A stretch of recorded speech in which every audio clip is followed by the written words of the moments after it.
கேரளாவில் மூளையை தின்னும் அமீபா பாதிப்பால் உயிரிழப்பு அதிகரித்து வரும் வேளையில் சபரிமலை செல்லும் பக்தர்கள் ஆறுகளில் நீராடும் போது பாதுகாப்பாக இருக்க அறிவுறுத்தப்பட்டிருக்கிறது.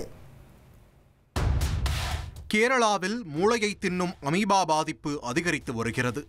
நெக்லேரியா ஃபவுலேரி எனும் மூளையை தின்னும் அமீபாவால் உயிரிழப்புகளும் ஏற்பட்டு வருகிறது. நடப்பாண்டில் அக்டோபர் வரையில் கேரளாவில் இந்த அமீபா பாதிப்பிற்கு 26 பேர் உயிரிழந்திருக்கின்றனர். 129 பேர் பாதிக்கப்பட்டிருக்கிறார்கள். இந்த அமீபா பாதிப்பு மிகவும் அரிதானது, ஆனால் ஆபத்தானது.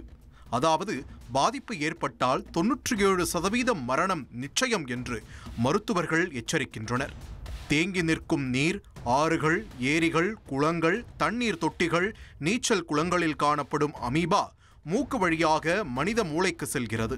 மூளை திசுக்களை அழித்து மூளை வீக்கத்தை ஏற்படுத்தி உயிரிழப்பை ஏற்படுத்துகிறது.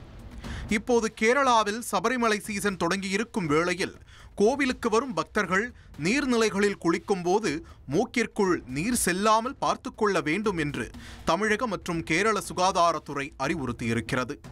பக்தர்கள் ஆறுகள் மற்றும் குளங்களில் குளிக்கும் போது மூக்கு மற்றும் வாய்ப்பகுதிகளை நன்றாக மூடியபடி குளிக்க வேண்டும். குளிக்க பயன்படுத்திய துணியை நன்றாக உதறிய பிறகு தலை மற்றும் முகத்தை துடைக்க வேண்டும். கண்டிப்பாக கொதிக்க வைத்த தண்ணீரையே குடிக்க வேண்டும் என்றும் அறிவுறுத்தப்பட்டிருக்கிறது. கரோனா போல அமீபா பாதிப்பு பரவாது, அச்சப்பட வேண்டாம் என்று தமிழக சுகாதாரத்துறை கேட்டுக்கொண்டுள்ளது. சபரிமலைக்கு சென்று திரும்பும் பக்தர்களுக்கு 3 நாட்களுக்கு பிறகு காய்ச்சல், தலை சுற்றல், உடல்வலி, வாந்தி, மயக்கம், சுவை மாற்றம், பின்கழுத்து பகுதி இறுக்கம் உள்ளிட்ட அறிகுறிகள் தென்பட்டால் உடனடியாக மருத்துவமனை சென்று சிகிச்சை பெறவும் தமிழக சுகாதாரத்துறை கேட்டிருக்கிறது.